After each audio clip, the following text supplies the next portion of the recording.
IAS అధికారిని హరిత గారు చేసినటువంటి అవినీతి అవకతవకల్ని బయటపెట్టారు తెలుగుదేశం పార్టీ నాయకులు ఆనం వెంకటరమణారెడ్డి గారు.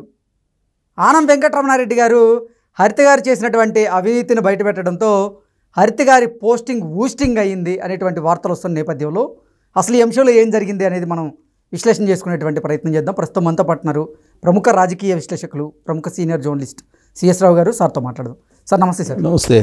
ప్రముఖ ఐఏఎస్ అధికారిని హరిత గారు చేసినటువంటి అవినీతిని అవకతవకల్ని ఆనం వెంకటరమణారెడ్డి గారు బయటపెట్టారు. ఈ నేపథ్యంలోనే ఆవిడ అనంతపురం జిల్లాకి కలెక్టర్గా వెళ్ళబోతున్నటువంటి నేపథ్యంలో ఆవిడ కలెక్టర్గా బాధ్యతలు తీసుకోకముందే ఆవిడ పోస్టింగ్ బూస్టింగ్ అయింది అనేటువంటి వార్తలు వస్తూ ఉన్నాయి. అసలు ఏం జరిగింది సార్? సో వాస్తవంగా ఇటీవల జరిగినటువంటి బదిలీల్లో అనంతపురం కలెక్టర్గా హరిత ఐఏఎస్ని వేస్తూ ఆంధ్రప్రదేశ్ ప్రభుత్వం ఉత్తర్వులు జారీ చేసింది. జారీ చేసినటువంటి క్రమంలో ఆమె కలెక్టర్గా బాధ్యతలు స్వీకరించడానికి వెళ్తున్నటువంటి సమయంలో వెళ్ళడానికి కొన్ని గంటల ముందు ఆనం వెంకటరమణారెడ్డి అలియాస్ నల్లబాలు అంటారు ఆయన్ని. ఆయన గర్వంగా కూడా ఫీల్ అవుతుంటాడు ఆ మాట అంటే. ఆ నల్లబాలు అని పేరు పెట్టింది ఎవరంటే వైఎస్ఆర్ కాంగ్రెస్ పార్టీకి సంబంధించినటువంటి సోషల్ మీడియా వాళ్ళు. అందుకే వాళ్ళని నల్లబాలు అన్నందుకు ఆయన గర్వంగా ఫీల్ అవుతున్నానని చెప్పి కూడా వాళ్ళకి చెప్తూ ఉంటాడు. సో ఆనం వెంకటరమణారెడ్డి ఈవిడ యొక్క జగన్మోహన్ రెడ్డి భక్తి ఏ విధంగా ఉంది ఈవిడికి అనేదాన్ని బయటపెట్టారు. ఆయన వైఎస్ఆర్ కాంగ్రెస్ పార్టీ అధికారంలో ఉన్నప్పుడు తిరుపతి కార్పొరేషన్లోనూ ఆ తిరుపతి ఏరియాలోనూ పనిచేశారు ఈవిడ ఐఏఎస్ అధికారిగా. పనిచేసినప్పుడు ఆవిడ ఏమేం చేశారనేది మొత్తం లిస్ట్ మొత్తం బయటికి తీసి ఆయన బయట పెట్టారు. బయట పెడితే జగన్కి వీరభక్త ఐఏఎస్లో ఆవిడ ఒకళ్ళు అని చెప్పి ఎలివేట్ చేశారు. ఎలివేట్ చేసినట్టు క్రమంలో అది సోషల్ మీడియాలో బాగా ట్రోల్ అయ్యి అటు తిరిగి లాస్ట్కి సీఎం ఆఫీస్ దాకా వెళ్ళింది. ఆనం వెంకటరమణారెడ్డి గారు ఏం మాట్లాడినా కానీ సోషల్ మీడియాలో బాగా పేలుతూ ఉంటాయి. వైఎస్ఆర్సీపీ నాయకులకి సింహస్వప్నంగా గారు కూడా ఈయనుంటారు. ఏమైందిరా అనేటువంటి వీడియో ఇప్పటికి కూడా సోషల్ మీడియాలో చక్కర్లు కొడుతూనే ఉంటుంది. ఇప్పుడు అదే స్టైల్లో ఈ అవినీతిని కూడా బయట పెట్టారు. ఈవిడ మీద వచ్చినటువంటి ఆరోపణలు ఏమేమి ఉన్నాయో, అప్పట్లో జగన్కి వీరభక్త ఐఏఎస్గా ఏ విధంగా పనిచేశారో ఈవిడ పుట్టుపూర్వతలను మొత్తం బయట పెట్టేశాడు. బయట పెట్టగానే ఆ వీడియో అలా తిరుగుతూ జగన్మోహన్ రెడ్డి లాగా చెప్తుంటారు అలా సీఎం ఆఫీస్కి చేరింది ఆ వీడియో. సీఎం ఆఫీస్కి చేరగానే సీఎం ఆఫీస్లో చూసి అందరూ బిత్తరపోయారు. వాస్తవంగా ఈ మధ్యకాలంలో జరిగినటువంటి బదిలీల్లో కానీ లేదా తెలుగుదేశం పార్టీ తీసుకుంటున్నటువంటి కొన్ని నిర్ణయాల్లో కానీ వైఎస్ఆర్ కాంగ్రెస్ పార్టీకి సంబంధించినటువంటి వాళ్ళ ప్రమేయం పరోక్షంగా ఉంటుంది అనేటువంటి అభిప్రాయం చాలా సందర్భాల్లో వ్యక్తమైంది. ఒక రకంగా ఈ వెంకటరమణారెడ్డి లాంటి వాళ్ళు ఉండడం కూడా తెలుగుదేశం పార్టీకి చాలా మంచిది. వాచ్ డాగుల్లాగా వ్యవహరిస్తున్నారు. వాచ్ డాగ్స్ అంటారు కదా, వాచ్ డాగుల్లాగా వ్యవహరిస్తున్నారు. తెలుగుదేశం పార్టీలో ఉండేటువంటి కొంతమంది కూడా ఎప్పటికప్పుడు సోషల్ మీడియాలో పెడుతూ అలర్ట్ చేస్తూ ఉన్నారు సీఎం ఆఫీస్ని. సరే, ఇంత పెద్ద వ్యవస్థలో తప్పులు జరగడం అనేది సహజం. కొన్ని సందర్భాల్లో తప్పులు జరగచ్చు, కానీ వాటిని అలర్ట్ చేస్తే కనుక అప్రమత్తం చేస్తే సరిదిద్దుకునేటువంటి అవకాశం ఉంది. లేదా ఆవిడ కలెక్టర్గా అపాయింట్ అయ్యి అక్కడ పోయి ఛార్జ్ తీసుకున్న తర్వాత ఇమీడియట్గా అయితే మళ్ళీ బదిలీ చేయలేరు కదా. ఆవిడ ఛార్జ్ తీసుకోకముందే ఈ వీడియో ఆయన చేశాడు.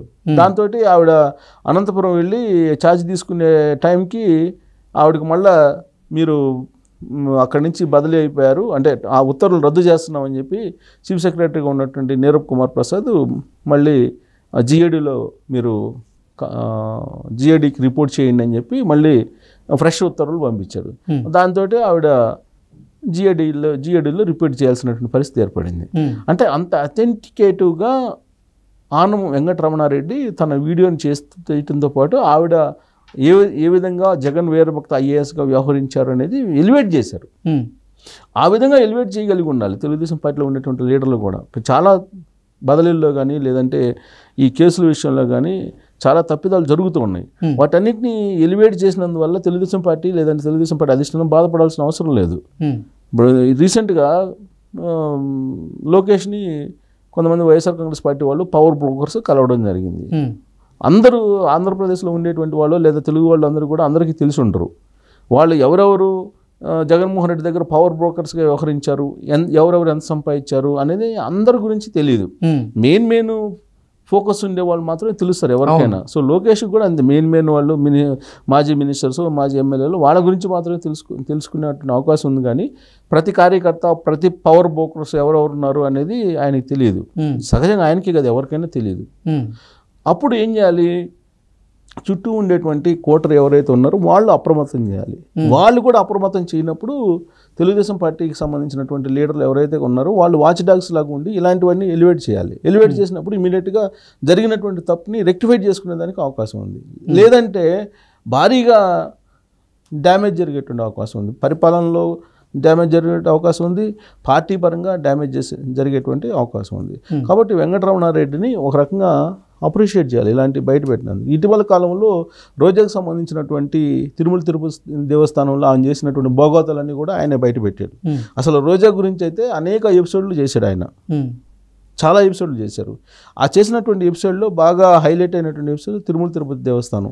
తిరుమల తిరుపతి దేవస్థానంలో ఎన్ని టికెట్స్ తీసుకెళ్లారు, ఎంతమందిని తీసుకెళ్లారు, ఒకే నెంబర్ తోటి ఆవిడ ఎన్నిసార్లు తిరుమల తిరుపతి దేవస్థానం వెంకన్నను దర్శించుకోవడానికి వెళ్ళారు, ఈ లెక్క మొత్తం కూడా ఆయన బయటికి తీశారు. దాంతోపాటు గ్రావెల్ ఎక్కడెక్కడ అమ్ముకున్నారు, ఎక్కడెక్కడ బినామీగా ఆస్తులుగా ఉన్నారు, ఆవిడ బెంగళూరు హాస్పిటల్లో ఉన్నప్పుడు ఏం చేసింది అన్నీ చెప్తూ ఉంటారు ఆయన, విత్ డాక్యుమెంట్స్, విత్ టైము, అవన్నీ కూడా చెప్తూ ఉంటారు. మొత్తం మీద ఆయన డేటా కలెక్ట్ చేస్తారు. డేటా కలెక్ట్ చేసి ప్రజల ముందు ప్రజెంట్ చేసేటువంటి ప్రయత్నం చేస్తూ ఉంటారు. ఇప్పుడు కూడా హరిత IAS గురించి కూడా ఆయన చేసినటువంటి వీడియో, ఇచ్చినటువంటి సమాచారం, దాన్ని పరిశీలించిన తర్వాత సీఎం ఆఫీసు ఆవిడ కలెక్టర్గా అనంతపురంలో పనికిరారు అనేటువంటి ఉద్దేశంతో ఆవిడని మళ్ళా GADకి రిపోర్ట్ చేయమని చెప్పి ఉత్తర్వులు జారీ చేయడం అనేది తెలుగుదేశం పార్టీకి సంబంధించినటువంటి వాళ్ళు అప్రిషియేట్ చేస్తున్నారు, అనంతపురంలో ఉండేటువంటి వాళ్ళు. లేదంటే ఆవిడ అపాయింట్మెంట్ని తెలుగుదేశం అనంతపురంలో ఉండేటువంటి వాళ్ళు చాలామంది అభ్యంతరం పెట్టారు. అలాగే అంతకుముందు తిరుపతిలో ఈయనతోటి ఉన్నటువంటి ఈయన గురించి తెలిసినటువంటి తెలుగుదేశం పార్టీ లీడర్లు తిరుపతిలో ఏమేం చేశారు, జగన్మోహన్ రెడ్డి అనుచరులకు వాళ్ళు ఏం చెప్తే అది యాజిటీజ్గా చేసేసారు, ప్లస్ వాళ్ళతో కలిసి అవినీతి అక్రమాలకు పాల్పడ్డారనే సంగతి తిరుపతి వాళ్ళకి తెలుసు. అది అనంతపురం వాళ్ళకి చేరేస్తారు కదా జనరల్గా. సో అలా కొంతమంది తెలుగుదేశం పార్టీ వాళ్ళకి తెలిసినప్పటికి కూడా ఆధారాలతో సహా బయట పెట్టలేకపోయారు. కానీ వెంకటరమణారెడ్డి ఆధారాలతో సహా బయట పెట్టారు. దాంతో ఆవిడ పోస్టింగ్ ఆగిపోయింది. సో ఇలా మనం తీసుకుంటే కనుక ఈ 2 నెలల కాలంలో అటు IASలు IPSలో బదిలీల విషయంలో దాదాపు 2-3 కొంచెం మిస్ఫైర్ అయినాయి. అంటే జగన్మోహన్ రెడ్డి వీరభక్తులుగా ఉన్నటువంటి వాళ్ళకు కూడా పదవులు ఇవ్వడం జరిగింది. రకరకాల కోణాల నుంచి వీళ్ళు పైరవీలు చేసుకుంటూ వాళ్ళు మళ్ళా కీలకమైనటువంటి ప్లేసుల్లో ఉండడానికి ప్రయత్నించి సక్సెస్ అయినటువంటి వాళ్ళు ఉన్నారు. సో వాళ్ళ మీద కూడా కొన్ని వీడియోస్, కొన్ని న్యూస్ సోషల్ మీడియా వేదికగా అలాగే వాట్సాప్ గ్రూపుల్లో తిరుగుతూ ఉన్నాయి ఇప్పటికి కూడా. అలాగే రెగ్యులర్గా చంద్రబాబు నాయుడు గారిని లేదంటే లోకేష్ గారిని కలిసేటువంటి వాళ్ళు ఎవరెవరు ఉన్నారు, వీళ్ళు తెలుగుదేశం పార్టీ వాళ్ళ, లేదంటే పవర్ బ్రోకర్సా, లేదంటే వైఎస్ఆర్ కాంగ్రెస్ పార్టీ కోవట్ల అనేది కూడా వాచ్ డాగ్ లాగా చాలామంది చూస్తూ ఉన్నారు. వాళ్ళు ఫోటోలు బయట రాగానే వీళ్ళు ఎవరు, ఎందుకు వచ్చారు అనేది సోషల్ మీడియాలో స్ప్రెడ్ అవుతుంది.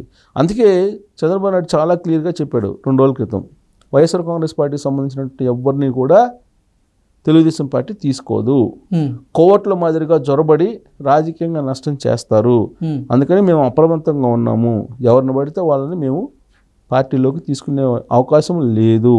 అలాగే నామినేటెడ్ పోస్టుల విషయంలో కూడా చాలా సైంటిఫిక్గా అధ్యయనం చేసిన తర్వాతనే ఫైనల్ చేస్తున్నాము. ఆ లిస్టు బయటకు వచ్చిన తర్వాత అందరూ అభినందిస్తారు అనేటువంటి విషయాన్ని కూడా ఆయన ఆగస్టు 15వ తేదీన నామినేటెడ్ పోస్టులు అనౌన్స్ చేయబోతున్నారు అనేటువంటి వార్తలు గతంలో చాలాసార్లు వినపడ్డాయి. ఏంటి సార్, ఆగస్టు 15 రోజు కూడా వచ్చేసింది, నామినేటెడ్ పోస్టులకు సంబంధించినటువంటి జాతర మొదలైంది అంటూ కూడా కొన్ని వార్తలు వినపడిన నేపథ్యంలో ఆ రకంగా ఆంధ్రప్రదేశ్ ప్రభుత్వం ఈరోజు నిర్ణయం తీసుకోబోతుందా ఏమన్నా అంటే ఏం చెప్తారు? ఇప్పుడు ఆ స్పీచ్లో చంద్రబాబు నాయుడు చెప్పారు కదా, ఇవాళ త్వరలో నామినేటెడ్ పోస్టులు వస్తాయి అని చెప్పి. త్వరలో అంటే ఇవ్వాలని కాదుగా, రాబోయేటువంటి రోజుల్లో త్వరలో అన్నారు. త్వరలో అంటే నెక్స్ట్ వీక్ కావచ్చు, లేదా ఈ నెలాఖరికి కావచ్చు. త్వరలో అంటే దానికి ఏ విధంగా ఆలోచించుకునే వాళ్ళకి ఆ విధంగా కనిపిస్తుంది. చంద్రబాబు నాయుడు త్వరలో అని చెప్పారు, ఇవాళ అయితే ఉండదని చెప్పి ఆయనే చెప్పారు కదా.